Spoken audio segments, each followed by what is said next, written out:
देखिए प्रश्न है जनवरी 2019 किस भारतीय क्रिकेटर ने एक दिवसीय अंतर्राष्ट्रीय मैचों में सबसे तेज 100 विकेट लेने की सिद्धि प्राप्त की है। यानी 2019 जनवरी तक किस भारतीय क्रिकेटर ने एक दिवसीय अंतर्राष्ट्रीय मैचों में सबसे तेज 100 विकेट लेने की सिद्धि प्राप्त की है। तो इस प्रश्न का जो सही आंसर हो जाएगा वो मोहम्मद शमी। ऐसा करने वाले भारतीय भारतीय क्रिकेटर जिसमें कि बॉलर है तो वो है मोहम्मद शमी, और मोहम्मद शमी ऑप्शन डी में है। तो प्रश्न का जो सही आंसर हो जाएगा वो option D is the right answer हो जाएगा। थोड़ा हम लोग बात कर लेते हैं क्रिकेट से संबंधित। अगर सबसे पहले तो बात करते हैं क्रिकेट से संबंधित। क्रिकेट के लिए जो सबसे बड़ी ऑर्गेनाइजेशन यानी सबसे बड़ी संस्था है उसका नाम है आईसीसी यानी अंतर्राष्ट्रीय क्रिकेट परिषद। क्रिकेट की जो सबसे बड़ी संस्था है उसका नाम है अंतर्राष्ट्रीय क्रिकेट परिषद यानी आईसीसी। आईसीसी की स्थापना होती है 15 जून 1909 को। आईसीसी की स्थापना कब होती है? 15 जून 1909 को आईसीसी यानी अंतर्राष्ट्रीय क्रिकेट परिषद की स्थापना हुई थी। इसका हेडक्वार्टर कहाँ पर यानी इसका जो मुख्यालय है वो है दुबई के अंदर में, जो यूएई के अंदर है। इसका मुख्यालय है दुबई में। और वर्तमान समय में इसके अध्यक्ष के बारे में अगर बात करें तो इसके वर्तमान समय में अध्यक्ष हैं जय शाह। जय शाह 1 दिसंबर 2024 से लगातार आईसीसी यानी इंटरनेशनल क्रिकेट काउंसिल के अध्यक्ष पद पर बने हुए हैं। तो वर्तमान समय में आईसीसी के अध्यक्ष कौन है? जय शाह। ये आईसीसी जो है ना भारत क्रिकेट की सबसे बड़ी संस्था है पूरे विश्व स्तर पर। और वहीं पर अगर हम लोग बात कर लें भारत के स्तर पे, भारत में क्रिकेट की जो सबसे बड़ी संस्था है वो है वानखेड़े स्टेडियम के अंदर में, जिसको हम लोग बोलते हैं बीसीसीआई, भारतीय cricket control board of India. इसका नाम क्या है? बीसीसीआई, भारतीय cricket control board of India, जिसकी स्थापना होती है 1928 में और जिसका मुख्यालय मुंबई के वानखेड़े स्टेडियम के अंदर है। और वर्तमान समय में बीसीसीआई के अध्यक्ष कौन है? मिथुन मनहास जो है सितंबर 2025 से बीसीसीआई के अध्यक्ष हैं। और इस मिथुन मनहास ने रोजर बिन्नी का स्थान लिया है। तो प्रश्न जो पूछा गया था इस प्रश्न का सही आंसर हो जाएगा Mohammed Shami is the right answer. देखिए अगला प्रश्न है मलेरिया और कालाजार किससे होता है? मलेरिया और कालाजार जो होता है वो प्रजीवगन से होता है। प्रजीवगन यानी प्रोटोजोआ से। यानी मलेरिया और कालाजार जो होता है इसका प्रमुख कारण है प्रोटोजोआ।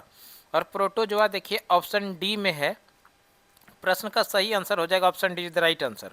वैसे हम लोग थोड़ा डिटेल बात कर लेते हैं प्रोटोजोआ से होने वाले बीमारी जितने भी उन सभी चीज़ों को देख लेते हैं।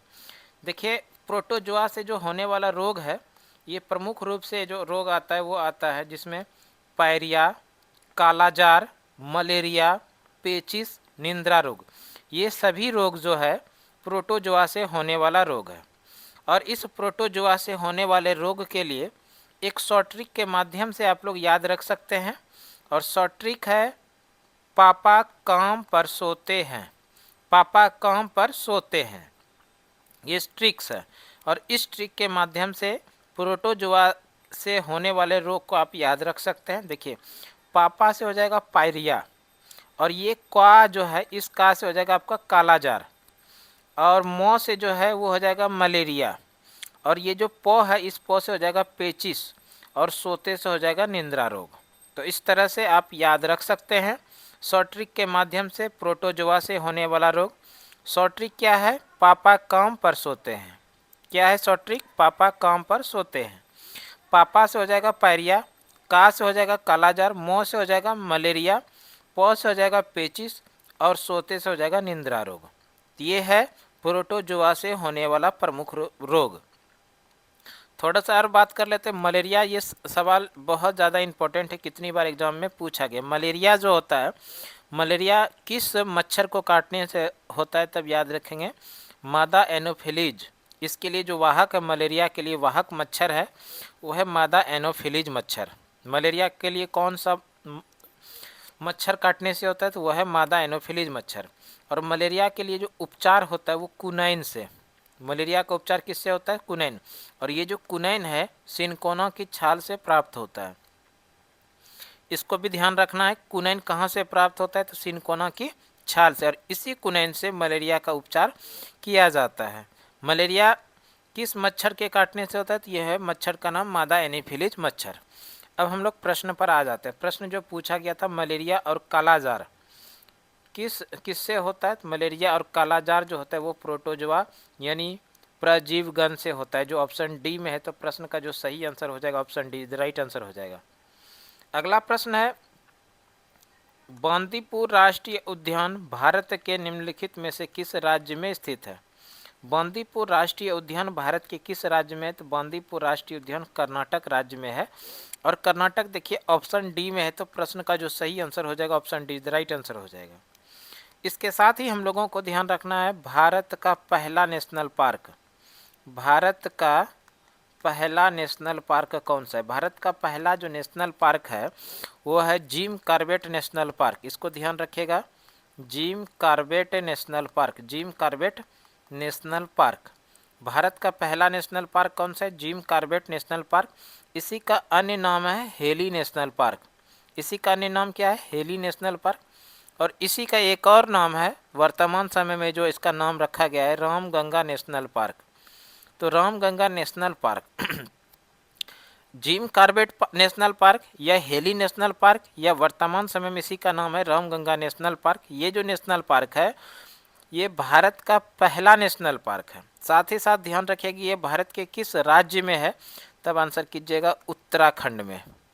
ये किस राज्य में है? उत्तराखंड में। भारत का पहला नेशनल पार्क जिसका नाम है जिम कॉर्बेट नेशनल पार्क, इसी का अन्य नाम है हेली नेशनल पार्क। और वर्तमान समय में इसी नेशनल पार्क का नाम कर दिया गया है रामगंगा नेशनल पार्क, जो कहाँ पर है? उत्तराखंड के अंदर, जो भारत का पहला नेशनल पार्क है।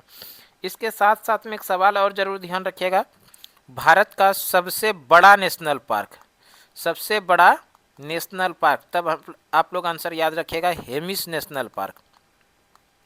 हेमिस नेशनल पार्क, भारत का सबसे बड़ा नेशनल पार्क कौन सा है? Hemis national park. और ये हेमिस नेशनल पार्क कहाँ पर है? लद्दाख के अंदर। भारत का सबसे बड़ा नेशनल पार्क कौन सा है? Hemis national park. कहाँ पर है? लद्दाख के अंदर। बड़ा भी देख लिए हम लोग, भारत का पहला नेशनल पार्क भी देख लिए, तो सबसे छोटा नेशनल पार्क भी देख लीजिए। अगर सबसे छोटा की बात किया जाएगा, सबसे छोटा नेशनल पार्क, तो ये है south button national park, south button national park. और ये है कहाँ पर? तो अंडमान निकोबार में है। तो इसको भी ध्यान रखिएगा। भारत का सबसे बड़ा नेशनल पार्क कौन सा हो गया? Hemis national park. कहाँ पर है? लद्दाख में। इस तरह से भारत का सबसे छोटा नेशनल पार्क कौन सा है? साउथ बटन नेशनल पार्क, जो कहाँ पर है? अंडमान में है। तो इसको भी ध्यान रखिएगा। अब हम लोग अगला प्रश्न देखते हैं। अगला प्रश्न जो पूछा गया है, अगला प्रश्न है, रैयतवाड़ी व्यवस्था निम्नांकित में से किसके द्वारा शुरू की गई थी? रैयतवाड़ी व्यवस्था के बारे में प्रश्न पूछा गया। इस प्रश्न का सही आंसर समझने के पहले थोड़ा एक्सप्लेनेशन हम लोग देख लेते हैं। सबसे पहले तो बात कर लेते हैं अस्थाई बंदोबस्त। तीन प्रकार के बंदोबस्त को हम लोग पढ़ते हैं, जहां से प्रश्न आप लोगों को एग्जाम में देखने के लिए मिलेगा। सबसे पहला अस्थाई बंदोबस्त। और अस्थाई बंदोबस्त के बारे में अगर बात करते हैं तो ये अस्थाई बंदोबस्त जो है 1793 में बंगाल, बिहार और उड़ीसा में लागू किया गया था। यानी मुख्य रूप से आप बंगाल ध्यान रख सकते हैं। अस्थाई बंदोबस्त 1793 में बंगाल के अंदर लागू किया गया था। और ये किसने लागू किया था? लॉर्ड कॉर्नवालिस ने। अस्थाई बंदोबस्त को किसने लागू किया था? लॉर्ड कॉर्नवालिस ने। कहाँ पर? तो बंगाल के। कब? 1793 में। अब आ जाइए रैयतवाड़ी व्यवस्था। रैयतवाड़ी व्यवस्था की बात करें तो रैयतवाड़ी व्यवस्था 1820 में मद्रास और बॉम्बे क्षेत्रों में इसको लागू किया था। और इसमें जो ये लागू जो किया था वो टॉमस मुनरो ने लागू किया था। Thomas Munro. तो यहाँ पर देखिए टॉमस मुनरो लागू किया था। कब? 1820 में। कहाँ पर? मद्रास और बॉम्बे के क्षेत्र में। ये रैयतवाड़ी बंदोबस्त था। यहाँ से ये भी प्रश्न पूछा जा सकता है कि रैयतवाड़ी बंदोबस्त किस वर्ष लागू किया? 1820 में। कहाँ पर? तो मद्रास में। और किसने? तो टॉमस मुनरो ने। और एक और बंदोबस्त है जिसका नाम है महलवाड़ी बंदोबस्त। और ये जो महलवाड़ी बंदोबस्त है ये उत्तर भारत में लागू किया गया था, जहाँ पर मुख्य रूप से उत्तर प्रदेश है। महलवाड़ी बंदोबस्त उत्तर भारत में। और महलवाड़ी बंदोबस्त को जो शुरुआत किया था वो हॉल्ट मैकेंजी ने 1922 में किया था, 1822 में किया था। महलवाड़ी बंदोबस्त की शुरुआत 1822 में हॉल्ट मैकेंजी ने शुरू किया था। और उसके बाद समय समय पर इस महलवाड़ी बंदोबस्त में संशोधन भी किया गया। इसी क्रम में महलवाड़ी बंदोबस्त में पहला जो संशोधन होता है 1833 में, और ये संशोधन किया था लॉर्ड विलियम बेंटिक ने। और दूसरा बार जो संशोधन होता है वो 1855 में, और इसको संशोधित किया था लॉर्ड डलहौजी ने। तो इस तरह से महलवाड़ी बंदोबस्त की अगर बात किया जाए तो इसमें Holt Mackenzie, Lord William Bentinck और लॉर्ड डलहौजी का भी योगदान रहा है। अब हम लोग आ जाते हैं प्रश्न पर। प्रश्न जो पूछा गया था, रैयतवाड़ी रैयतवाड़ी व्यवस्था निम्नांकित में से किसके द्वारा शुरू किया गया था? अभी हम लोग देखें, रैयतवाड़ी व्यवस्था जो शुरू किया गया था ये टॉमस मुनरो के द्वारा, और टॉमस मुनरो ऑप्शन बी में है, तो प्रश्न का जो सही आंसर हो जाएगा वो option be the right answer हो जाएगा। अगला प्रश्न है, बाली का सफर यानी बाली यात्रा भारत के निम्नलिखित में से किस राज्य में मनाया जाता है? बाली का सफर यानी बाली यात्रा भारत के किस राज्य में मनाया जाता है? तो ध्यान रखिएगा, बाली का सफर यानी बाली यात्रा ये ओडिशा राज्य के अंदर मनाया जाता है, और ओडिशा ऑप्शन सी में है। प्रश्न का सही आंसर हो जाएगा option C is the right answer. अगला प्रश्न है, भारतीय राष्ट्रीय कांग्रेस का लाहौर सत्र किस कारण महत्वपूर्ण है? तो सबसे पहले तो ये समझिए, भारतीय राष्ट्रीय कांग्रेस का लाहौर अधिवेशन ये 1929 में हुआ था। भारतीय राष्ट्रीय कांग्रेस का लाहौर अधिवेशन 1929 में, और इस अधिवेशन की अध्यक्षता किए थे जवाहरलाल नेहरू ने। इसको भी ध्यान रखिएगा। भारतीय राष्ट्रीय कांग्रेस का 1929 का जो अधिवेशन हुआ था ये कहाँ पर? लाहौर में। इस अधिवेशन की अध्यक्षता कौन किए थे? पंडित जवाहरलाल नेहरू ने किया था। ये लाहौर अधिवेशन क्यों महत्वपूर्ण है? इसलिए महत्वपूर्ण है कि इस अधिवेशन में पूर्ण स्वराज की मांग का प्रस्ताव पारित किया गया था। और यहाँ पर देखिए, पूर्ण स्वराज की मांग का प्रस्ताव ऑप्शन सी में है, तो इस प्रश्न का जो सही आंसर हो जाएगा वो option C is the right answer हो जाएगा। तो इस प्रश्न का सही आंसर हो गया ऑप्शन सी, यानी पूर्ण स्वराज की मांग भारतीय राष्ट्रीय कांग्रेस के 1929 के लाहौर अधिवेशन में किया गया था, जिसकी अध्यक्षता किसने किया था? पंडित जवाहरलाल नेहरू ने। थोड़ा कांग्रेस के बारे में हम लोग बात कर लेते हैं। सबसे पहला सवाल कि भारतीय राष्ट्रीय कांग्रेस यानी आईएनसी का स्थापना किस वर्ष होती है? स्थापना की बात करेगा तो 1885 में होता है, और इसके संस्थापक कौन थे? भारतीय राष्ट्रीय कांग्रेस के संस्थापक थे ए ओ ह्यूम, और ये जो ए ओ ह्यूम थे ये रिटायर आईसीएस अधिकारी थे। इसको भी ध्यान रखिएगा, सेवानिवृत्त आईसीएस अधिकारी थे ए ओ ह्यूम। और कांग्रेस का प्रथम जो अधिवेशन हुआ था, प्रथम अधिवेशन हुआ था गोकुल दास तेजपाल संस्कृत महाविद्यालय मुंबई के अंदर। यहीं पर अधिवेशन भी हुआ था और यहीं पर स्थापना भी हुआ था। तो इस तरह से भारतीय राष्ट्रीय कांग्रेस का प्रथम अधिवेशन कहाँ पर होता है? मुंबई में। और प्रथम अधिवेशन की अध्यक्षता कौन किए थे? तो वेमेश चंद्र बनर्जी। इसको ध्यान रखिएगा। यहाँ से सीधा सवाल पूछा जाता है, भारतीय राष्ट्रीय कांग्रेस के प्रथम अधिवेशन की अध्यक्षता कौन किए थे? वेमेश चंद्र बनर्जी ने भारतीय राष्ट्रीय कांग्रेस के प्रथम अधिवेशन की अध्यक्षता किए थे। इसी में सवाल आएगा, भारतीय राष्ट्रीय कांग्रेस के प्रथम अधिवेशन में कुल कितने प्रतिनिधि शामिल हुए थे? तब हम लोग आंसर करेंगे कुल मिला के 72 प्रतिनिधि शामिल हुए थे भारतीय राष्ट्रीय कांग्रेस के प्रथम अधिवेशन में। आगे इसी में सवाल आएगा, भारतीय राष्ट्रीय कांग्रेस के प्रथम महिला अध्यक्ष कौन थी? यानी भारतीय राष्ट्रीय कांग्रेस आईएनसी की प्रथम महिला अध्यक्ष की बात किया जाएगा तो एनी बेसेंट। भारतीय राष्ट्रीय कांग्रेस की प्रथम महिला अध्यक्ष कौन थी? एनी बेसेंट, जिन्होंने कि 1917 के कलकत्ता अधिवेशन की अध्यक्षता किया था। जरूर ध्यान रखिएगा, भारतीय राष्ट्रीय कांग्रेस की प्रथम महिला अध्यक्ष कौन? Annie Besant. किस वर्ष? 1917 का कलकत्ता अधिवेशन। और इसी जगह एक सवाल और ध्यान रखना है आप लोगों को कि भारतीय राष्ट्रीय कांग्रेस की प्रथम भारतीय महिला अध्यक्ष, जहां पर भारतीय महिला अध्यक्ष पूछा जाए तब उसका आंसर हो जाएगा सरोजिनी नायडू। सरोजिनी नायडू ने भारतीय राष्ट्रीय कांग्रेस के 1925 के कानपुर अधिवेशन की अध्यक्षता करी थी। तो इस तरह से ये दोनों ही सवाल अलग अलग हैं। भारतीय राष्ट्रीय कांग्रेस की प्रथम महिला अध्यक्ष एनी बेसेंट, जबकि भारतीय राष्ट्रीय कांग्रेस की प्रथम भारतीय महिला अध्यक्ष सरोजिनी नायडू। ठीक है, अब हम लोग अगला प्रश्न देख लेते हैं। अगला प्रश्न है, नटराज की कांस्य प्रतिमा किसके शासनकाल के दौरान निर्मित की गई थी? नटराज की कांस्य प्रतिमा जो है ये चोल वंश के समय में निर्मित की गई थी। और चोल देखिए ऑप्शन डी में है, तो प्रश्न का जो सही आंसर है वो option D the right answer हो जाएगा। अगर बात कर लें चोल वंश के संस्थापक कौन थे, तो इसके बारे में भी ध्यान रखिएगा, विजयालय। विजयालय विजयालय चोल वंश के संस्थापक थे।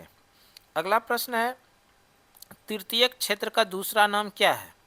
यानी अर्थव्यवस्था के अंदर तीन तरह की क्षेत्र है, एक है प्राथमिक क्षेत्र, द्वितीयक क्षेत्र और तृतीयक क्षेत्र।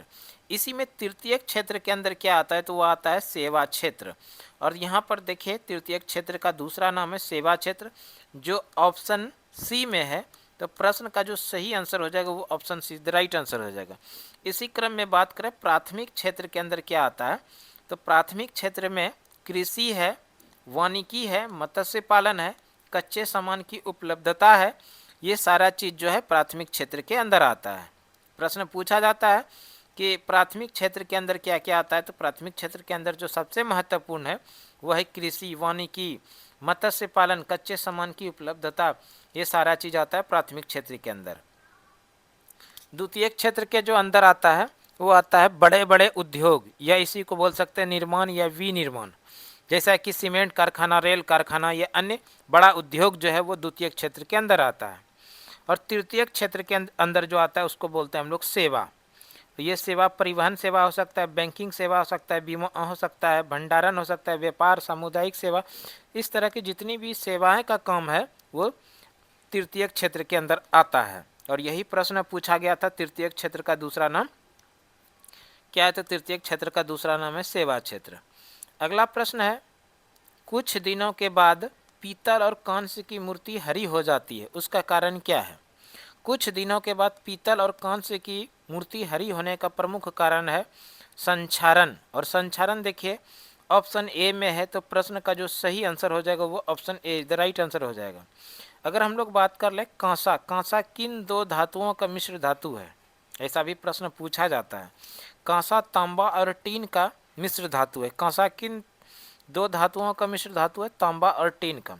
अगर पीतल के बारे में बात किया जाए, पीतल, तब इसके लिए आप लोग ध्यान रखिएगा, पीतल पिताजी, क्या क्या याद रखिएगा, पिताजी। देखिए ये पी से हो जाएगा पीतल, और ये तो से हो जाएगा तांबा, तांबा, और ये जो से हो जाएगा जस्ता, तांबा और जस्ता से जो मिलेगा वो पीतल होगा। ठीक है, अगला प्रश्न देखिए। अगला प्रश्न है, निम्नलिखित में से किस स्थान पर प्रवासी भारतीय दिवस 2019 के समापन समारोह किया गया? यानी 2019 में प्रवासी भारतीय दिवस कहाँ पर मनाया गया था, ये प्रश्न है। 2019 में जो प्रवासी भारतीय दिवस मनाया गया था वो वाराणसी में, और वाराणसी ऑप्शन डी में है। तो प्रश्न का सही आंसर हो जाएगा option D the right answer. वैसे अगर हम लोग बात कर ले 2025 में प्रवासी भारतीय दिवस कहाँ पर मनाया गया, तो भुवनेश्वर के अंदर में 2025 के अंदर प्रवासी भारतीय दिवस मनाया गया। और 2025 का जो भुवनेश्वर में प्रवासी भारतीय दिवस मनाया गया, इसके लिए जो थीम था विकसित भारत में प्रवासी भारतीयों का योगदान। इसको जरूर ध्यान रखिएगा। प्रवासी भारतीय दिवस 2025 का क्या थीम था? विकसित भारत में प्रवासी भारतीयों का योगदान। अब सवाल आता है कि प्रत्येक वर्ष प्रवासी भारतीय दिवस कब मनाया जाता है? प्रत्येक वर्ष प्रवासी भारतीय दिवस जो मनाया जाता है वो 9 जनवरी को मनाया जाता है। प्रत्येक वर्ष प्रवासी भारतीय दिवस कब मनाया जाता है? 9 जनवरी को। ठीक है, अब अगला प्रश्न देखिए। अगला प्रश्न है, वैदिक काल के महत्वपूर्ण देवताओं के सही समूह का चयन करें। वैदिक काल के महत्वपूर्ण देवताओं का जो सही क्रम है, सही समूह का चयन करें, तो वो है अग्नि, इंद्र और सोम, जो कि ऑप्शन ए में है। तो इस तरह से इस प्रश्न का जो सही आंसर हो जाएगा वो option A the right answer हो जाएगा। अगला प्रश्न है, ताजमहल की प्रकृति बीबी का मकबरा कहाँ पर स्थित है? बीबी का जो मकबरा है ये औरंगजेब की पत्नी का मकबरा यहाँ पर, इसको भी ध्यान रखिएगा। औरंगजेब की पत्नी के जो मकबरा है उसी का नाम है बीबी का मकबरा, जो कि महाराष्ट्र के औरंगाबाद में है। महाराष्ट्र के औरंगाबाद ऑप्शन डी में है। तो इस प्रश्न का सही आंसर हो जाएगा option D the right answer. और इसी बीबी के मकबरा को कहा जाता है द्वितीय ताजमहल। द्वितीय ताजमहल कहा जाता है, या ताजमहल का भद्दी नकल कहा जाता है, यह द्वितीय ताजमहल कहा जाता है। बीबी का मकबरा को कहाँ पर है? औरंगाबाद महाराष्ट्र में। तो इसको ध्यान रखिएगा। अगर इसी में थोड़ा सा बात कर लें, प्रत्येक वर्ष विश्व धरोहर दिवस कब मनाया जाता है, तो ध्यान रखिएगा 18 अप्रैल को प्रत्येक वर्ष विश्व धरोहर दिवस मनाया जाता है। 18 अप्रैल को प्रत्येक वर्ष क्या मनाया जाता है? विश्व धरोहर दिवस। अगला प्रश्न है, भारत के कृषि क्षेत्र में बेरोजगारी का प्रकार जहां आवश्यकता से अधिक लोग नियोजित लोगों को रोजगार दिया जाता है उसकी किस रूप में माना जाता है? भारत के कृषि क्षेत्र में बेरोजगारी का प्रकार जहां आवश्यकता से अधिक लोग नियोजित लोगों को रोजगार दिया जाता है वह है प्रच्छन्न बेरोजगारी, जो कि ऑप्शन ए में है। तो प्रश्न का जो सही आंसर हो जाएगा वो option A the right answer हो जाएगा। अगला प्रश्न है, महात्मा गांधी राष्ट्रीय ग्रामीण रोजगार गारंटी अधिनियम के संदर्भ में निम्नलिखित में से कौन सा कथन सही नहीं है? महात्मा गांधी राष्ट्रीय ग्रामीण रोजगार गारंटी अधिनियम के संबंध में कौन सा कथन सही नहीं है?